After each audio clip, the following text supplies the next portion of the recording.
BNP 5ই আগস্টের পরে স্বীকৃতি। এডিটর সাহেব দেখান, সব স্বীকৃতি এক জায়গায় করা হয়েছে। খুন দেখান এডিটর সাহেব, দেখেছেন 166-র বেশি খুন নিজের দলীয় কোন দলে। ধর্ষণ 67-র বেশি, প্রত্যেকটা রেফারেন্স আছে, নিউজ আছে। আপনারা এডিটর সাহেব ওয়েবসাইটের অ্যাড্রেসটা একটু লিখে দেন।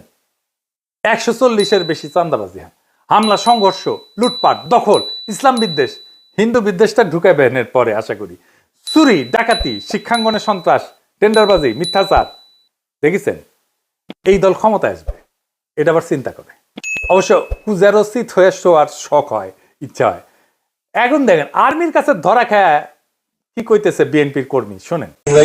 চাঁদাবাজি করো? জি স্যার, চাঁদাবাজি করি। স্যার ডিলারের নাম আব্দুল রাজ্জাক, সে আমাদের নেতৃত্বে বিএনপির একজন নেতা।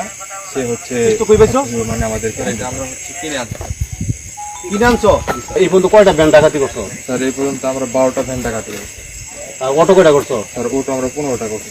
মোটর সাইকেল কয়টা করছো? স্যার মোটর সাইকেল 10টা করছি। 10টা মোটর সাইকেল করছো? এই মোটর সাইকেল সেল দেবো কোথায়? স্যার এগুলো সব রাজশাহীতে চলে যায়। এই কার মাধ্যমে নাও? স্যার এটা হচ্ছে আমাদের ডিলার আছে, ডিলারের মাধ্যমে। ডিলারের নাম কি? স্যার ডিলারের নাম আব্দুল রাজ্জাক, সে আমাদের নেতৃত্বে বিএনপির একজন নেতা। সে হচ্ছে সবকিছু মানে আমাদেরকে হ্যান্ডেল করে।